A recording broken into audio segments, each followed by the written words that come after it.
What is up, fight fans? This is DJC Combat, and this weekend goes down one of the most stacked pay-per-views of 2025 thus far, UFC 314, headlined by Alexander the Great Volkanovski versus Diego Lopes. The stakes are high in this matchup because we're seeing the return of Volk. Coming off 2 straight knockout losses, he's looking to redeem himself and regain the title against a dangerous opponent in Diego Lopes. Should be an interesting one, but that's not all.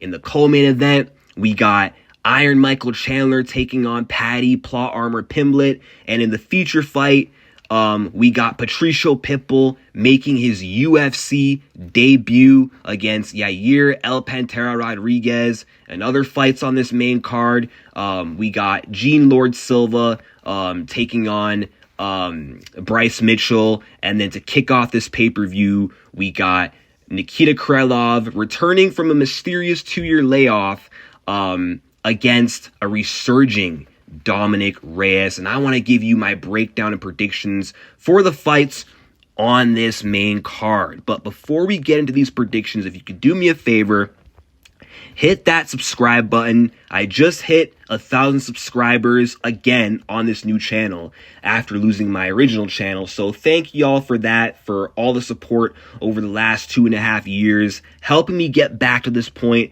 I wouldn't have 1K again without all of you guys tuning into my videos and, stacking up them sub numbers. So thank y'all. But now let's get into these predictions, starting with Nikita Krylov versus Dominick the Devastator Reyes. Very interesting matchup. Like I mentioned earlier, Krylov is coming off a 2-year layoff. So that does kind of beg the question, will ring rust be a bit of a factor? And then Dominick Reyes, heading into this matchup, he's riding high on a lot of confidence and momentum, being back in the win column with 2 straight finish wins, vintage Reyes style, 2 wins in a row over Jacoby and Smith. And I think this matchup over Krylov is really going to tell us where Reyes stands in the light heavyweight division. This is going to be the true test to see, is Dominick Reyes still one of the elites of this division? Is this comeback, is it temporary, is it short-lived, or is it going to be long-term? And the reason that is because Krylov is a bigger step up in competition than Dustin Jacoby in this current version of Anthony Smith. Krylov is no easy feat. I mean, when this guy was active before the layoff that this guy was on, Nikita Krylov had a pretty good run. Wins over Gustafsson, Volkan Oezdemir, Ryan Spann, who has a finish over Dominick Reyes. He lost to Paul Craig, but losing to Paul Craig seems to be a trend if you're one of the best fighters in the world. And then he has a loss to Ankalaev, but Magomed Ankalaev is the champion, and he put up a solid fight with Ank, who I think would destroy Dominick Reyes, any version of Reyes. And Krylov is a very well-rounded fighter, good on the feet, but where he's best at is on the ground. 16 wins by submissions, but on the feet, there's danger there as well. 12 wins by knockout. However, on paper, Reyes should have the advantage standing up. I do think he is the better striker. He's got better boxing, better kicks, better footwork. I think he's faster, and he's an athlete. And, to go with that striking, he does also have pretty solid elite takedown defense. So in a way, it could counter Krylov's style.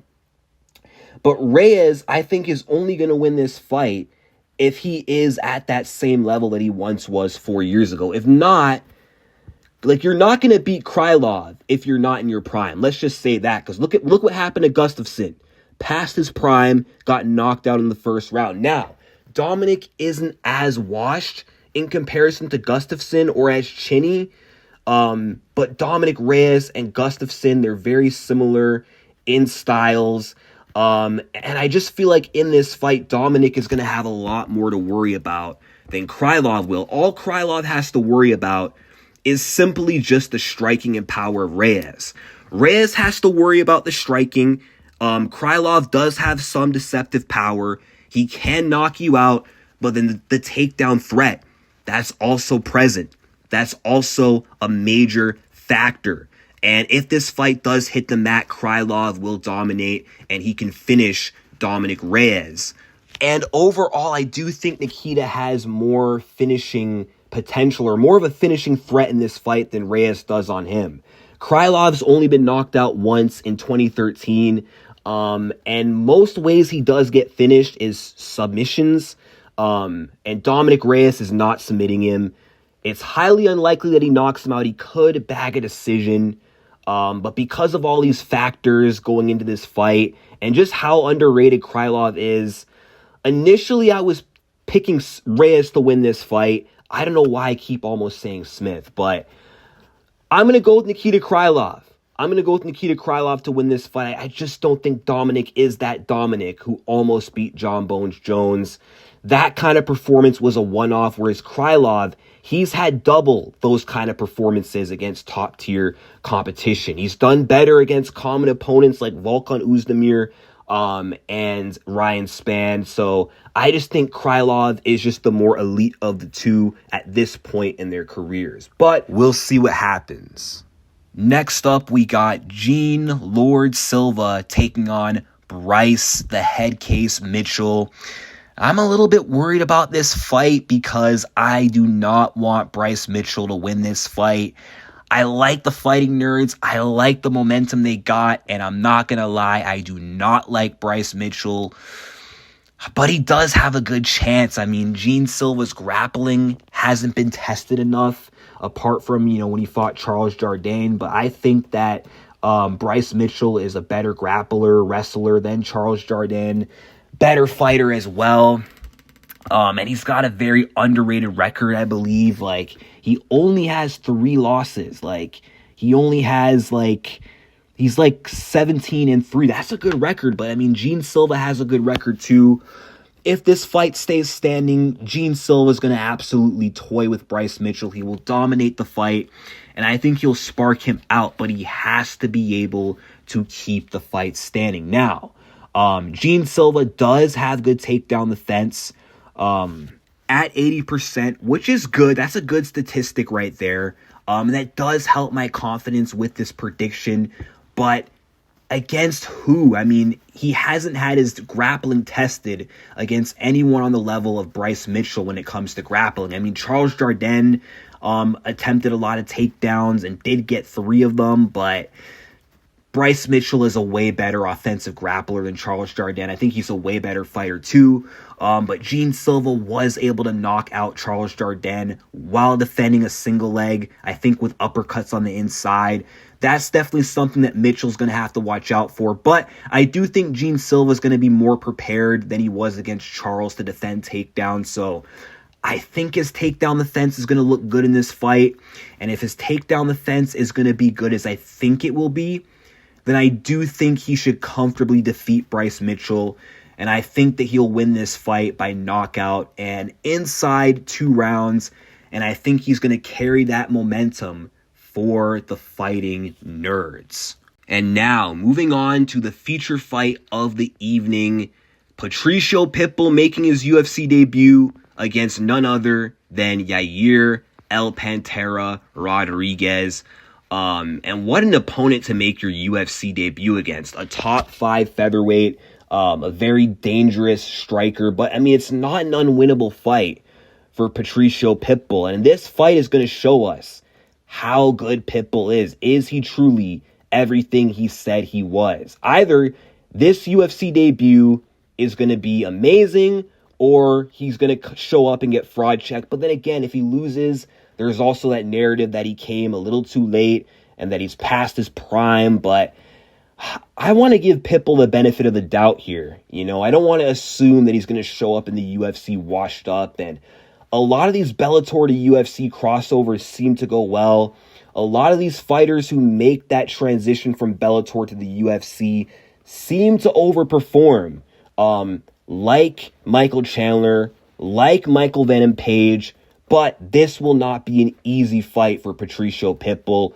And Yair Rodriguez kind of has that style that almost appears to be a kryptonite to that of Patricio Pitbull. He's very similar to AJ McKee. Very tall, lanky, long-range striker, and very similar to Sergio Pettis with that flashy, dynamic, creative striking and effective kick-heavy game. But Patricio Pitbull does have paths to victory to win this fight against Yair Rodriguez. Patricio Pitbull has a power advantage. He has a grappling advantage, and that is a bit of a weakness in Yair's game.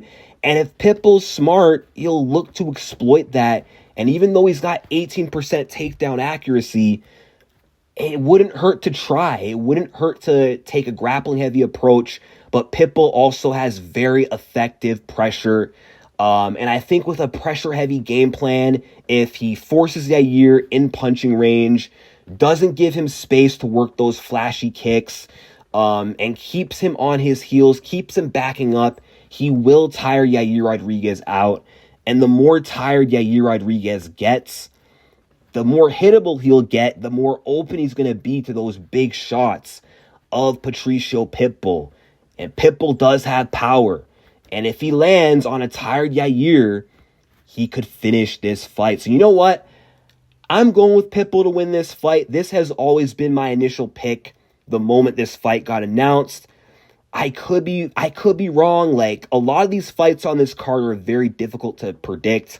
Yair does have paths to victory. But Patricio Pitbull, he's a former dominant 2-division champion in Bellator. A lot of experience. And I do think he is going to show to be one of the best featherweights in the world.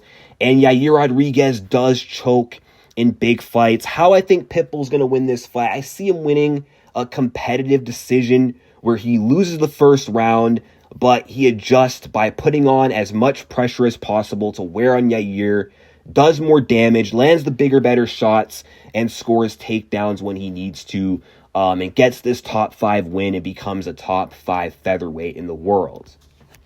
But for all we know, this could age horribly and Yair could kick his head through the front row. But I hope not. Hopefully this debut ends up like Chandler's and MVP's. But now, moving on to the co-main event of the evening. Iron Michael Chandler versus Paddy the Baddy Pimblett. Man, there's a reason why earlier in this video I called him Paddy Plot Armor Pimblett.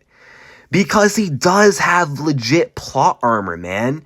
You got plot armor in Paddy Pimblett versus anti-plot armor in Michael Chandler. And here's what I mean by that. Michael Chandler's the kind of guy where he has great potential to win all these fights he's in. He has the talents, he has the attributes, but he's so unlucky and he's got poor fight IQ. And he ends up losing fights that he should win versus Paddy ends up winning a lot of fights that you think he should lose. Like, you think to yourself, oh, Paddy's not that good. This guy, like Bobby Green, should beat him. And the next thing you know, because Paddy Pimblett's plot armor is so strong, Bobby Green, the boxer, had to shoot a takedown on Pimblett and feed into that submission game Pimblett had and lose by sub. Jared Gordon arguably was the one to beat Pimblett. The judges didn't give it to Jared Gordon. So, I don't know. There's bad juju written all over this fight for Michael Chandler. And he does the mistake that Bobby Green made in that fight. Chandler will make those mistakes consistently in those fights. He'll pick Poirier up in the air when he doesn't need to. Waste energy, and then Poirier falls on his back and chokes him out. But in all seriousness, I do think that this is a huge step up in Paddy Pimblett's career. This is going to be a huge test. I do think that Michael Chandler will be the most dangerous opponent that Pimblett will have gone up against.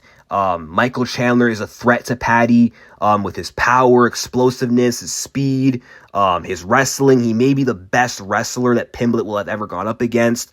Probably one of the most physical opponents that Pimblett will have gone up against. I do think a prime Michael Chandler is a very bad matchup for Paddy Pimblett. However, Michael Chandler, I don't think is really in his prime anymore. His age showed a lot in that last fight against Charles Oliveira, apart from, the 5th round comeback. Whereas Paddy Pimblett, he does seem to be improving fight by fight. He is getting better. And his last fight against Green, that was probably the best he's ever looked in terms of his technical striking, and his composure, and even his defense looked very sound. Chandler doesn't have the greatest striking defense. He's very hittable. Pimblett has power of his own. I do believe he has the technical advantage on the feet. He could also fall back on some leg kicks in this fight that he utilized effectively on Bobby Green. And I do think headed into this fight, Pimblett is probably going to be the best version of himself that we've ever seen, knowing this is the biggest fight in his career, and that he's got something to prove. And we might see a more aged, demotivated Michael Chandler who wasted 2 years waiting for the Conor fight that never happened just to lose to Oliveira. Now he's going down the rankings, taking on Pimblett. A Pimblett win just feels in the air. So I got to go with Paddy Pimblett to win this fight. I don't know how he's going to win, but I do think he's going to get it done. Even though I want Chandler to win, I just don't see it for some reason. Just on this particular night, on this occasion, at this point in both guys' careers, it just makes more sense to think that Pimblett is the favorite to win this matchup. And finally, we arrive to the main event of the evening, Alexander Volkanovski versus Diego Lopes. This matchup is redemption versus legacy. A shot at legacy for Diego Lopes, a chance to get a win over a former dominant champion, an all-time great in Alexander Volkanovski. That would be a huge win for Diego's resume. But redemption for Volkanovski, a man who's been chinned 2 fights in a row. He's got the odds stacked against him. He's got the 35 curse against him, because every fighter, if you don't know this now, every fighter 35 and up in weight classes lightweight and below are 0-17 in title fights. If anyone could change that, it is Alexander Volkanovski. He does have the skills to do it, but age matters in these lower weight classes. Because in smaller weight classes, you need youth for your speed, for your athleticism to really be a factor. And in Volk's prime, Volkanovski was an absolute machine. This guy was a problem. Amazing fight IQ, amazing technical striking, high volume, great 5-round cardio, great wrestling, great anti-jiu-jitsu. Volkanovski in his prime was extremely hard to beat. But going into Saturday night, are we going to see that same Volk who outclassed Max Holloway in that trilogy? That same Volk who almost beat Islam? That same Volkanovski who destroyed Yair, who destroyed the Korean Zombie? It's really hard to gauge. We're going to have to find out when this fight goes down. But considering Volkanovski's been knocked out 2 fights in a row by Ilia Topuria, and before that, Islam Makhachev, that kind of leaves his durability, his chin in question. And Diego Lopes, he's got youth like Ilia Topuria, but he also has power as well, much like Ilia. Now, his boxing isn't as solid as Ilia Topuria, but arguably he might be more powerful. Like, Lopes has stupid power, especially in those early rounds where he's fresh and at his absolute best. That's where Volkanovski is going to be in the most danger. And I think the question of this fight is, can Volkanovski weather that early storm? Can he stay safe in those early rounds and avoid getting chinned? If he can drag this fight into deep waters, then I think Volkanovski should win this fight all the way because he does have more experience over 5 rounds. He's known to get stronger as the rounds go on. Volkanovski's known for gaining momentum round by round. The later the fight goes, whereas Diego Lopes, if he can't finish you early, he does kind of lose momentum. He does fade as the rounds go on. He did have a hard time in the 3rd round against Dan Ige. And if that's Volk in front of Lopes like that, Volkanovski without a doubt will finish Diego, which does make this fight so tricky to predict. But I do think Volkanovski's going to have to be perfect in those early rounds. But then that's the thing. Those early rounds are usually where Volkanovski gets caught. In the 1st round against Islam Makhachev, in the 1st fight, Islam was able to stun him. In the 1st round of the 2nd fight, Islam knocked him out with a head kick. In the rematch with Holloway, Max Holloway dropped him in round 1 and round 2. Chad Mendes stunned him in the 2nd round. And Ilia Topuria finished him in round 2. It's like it takes Volkanovski to get hit and hurt to truly wake up, lock in, snap in gear, and adjust from those earlier mistakes. But against Diego, he cannot afford, at this point in his career, to get caught early on like that, because I don't think there's going to be a recovery process. So, man, this is such a tough fight to call. If this is a prime Volkanovski, this would be a comfortable prediction for me. I'd say Volk would win all the way. But because Volkanovski, he's not getting any younger, and because of the 35 curse, because Volkanovski's been chinned 2 fights in a row, and that chin might be worse. And historically speaking, he does usually get caught early on, where that's where Lopes is the most dangerous. This is a tough decision to make, but I'm going to have to pick Diego Lopes to win this fight. But as you can see, I'm not overly confident. I have the odds extremely close. 51% in favor of Diego Lopes, and a 49% chance that Volkanovski wins. That's how much I respect Volk going into this fight. I do not have a good track record picking against Volk. I'm 2-5 going against him. I've only been right twice picking Makhachev to beat him. I was going to pick Ilya to beat Volk, but I changed my mind. But the moment this fight got announced, I had Lopes from the start, and then I tried to really think about it, but I'm not making that same mistake again. I'm sticking with my prediction against Volkanovski this time.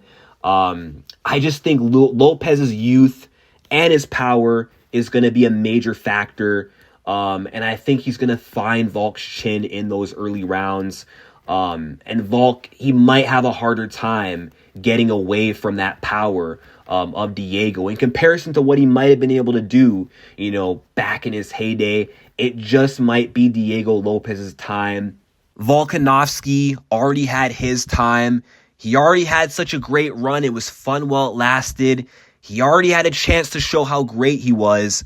But I think we're going to see a passing of the torch, where the new gen takes out the old gen, and Diego Lopes is your new UFC featherweight champion. It's just rare that we ever see in men's MMA these former long-reigning champions, who are on the older side, regain the title. That usually happens in women's MMA. So if history shows me anything, Diego Lopes is winning on Saturday night. But we'll see what happens. I cannot wait to find out. I cannot wait for this pay-per-view. With that being said, let me know your predictions in the comment section down below.